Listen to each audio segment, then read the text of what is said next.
everyone, Jason Gilbo here at JGilbo11, taking a look at FanDuel wide receivers for Week 12. This is just an Elix piece, or his picks. I usually do podcasts with him, but he's out this week again. So taking a look at these, breaking them down.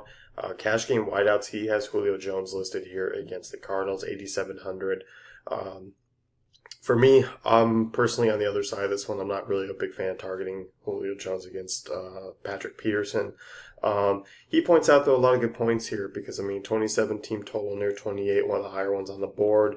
Obviously still expecting them to move the ball, at will at home. So, for me, I like it more in GPPs. It's hard to really never look at Julio Jones as just a complete fade. Cash game for me, a bit of a stretch. I like paying up at running backs, which means I'm not really looking to pay up at a wide receiver position to one of Julio Jones. But Justin's thinking otherwise. So, as always, these are his picks.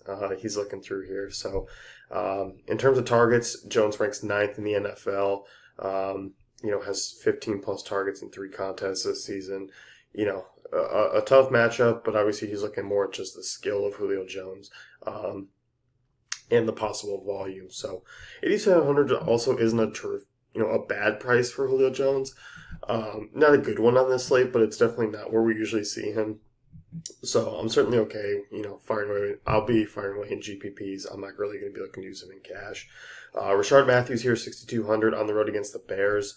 And this one here, he's been very solid over the last few games. You see the numbers here, 11.8, 21, 13.8, 16.7, averaging 8 targets per contest there. Good matchup here against the Bears, not tremendous in the passing attack. Marcus Mariota is playing very well, so Rashard Matthews still a tremendous discount on FanDuel. I think he's a very solid cash game play this week. GPP wide receiver 7,800. This is my favorite pick of the week. I like Amari Cooper quite a bit. I like the price tag. As he points out here, Carolina 27th against number 1 wide receivers. Cooper in a really good spot this week. As he points out, the total here, 49.5. I think this one could go back and forth. We look at this defense, they've allowed a ton of production to opposing wideouts this year. With Carr, Crabtree, Cooper, I'm a big fan of Cooper. I like his price tag this week. I think, given the fact that he's had some matchups here where he struggled in, this is not one. I think Cooper comes alive and has a monster game this week. Steve Smith, 6,300. He likes some GPPs, playing the Bengals. This is one, obviously, kind of a low-scoring game, 22 team total, projection right around 10. Obviously, we know the upside that he has. He talks about the personal thing here with Steve Smith throughout 6 career games. He's averaged 6.5 catches, 105 yards, and scored 4 touchdowns. A fairly mediocre pass defense for the Bengals here, ranked 20th against the pass. Steve Smith obviously coming alive here of late, catching 13 of 16 targets with 2 scores for 160 yards over the last 2 weeks. Still really cheaply priced. Good swerve off for Rashard Matthews here in a GPP format, so Steve Smith in a solid spot. Tyler Boyd, 5,600, taking on the Ravens, and this one here, you look at and you think, 5,600, very cheap, stepping into a role, with no A.J. Green, no Giovanni Bernard.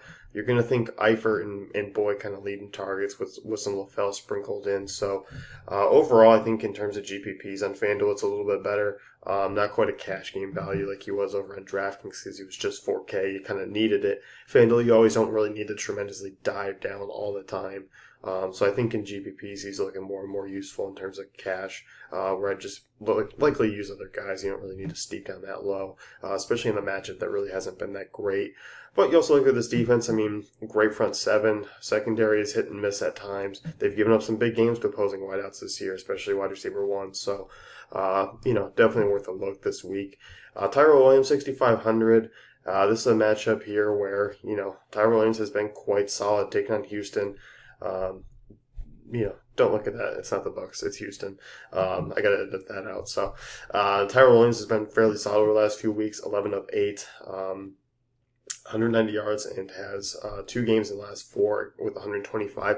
Has faced Denver twice in the last few weeks, so has been, obviously locked up. It's a tough matchup here. I think I'm looking more at Melvin Gordon in this one, as he points out, Cypher play, but he's looking at GPP value in Williams, where we know the upside.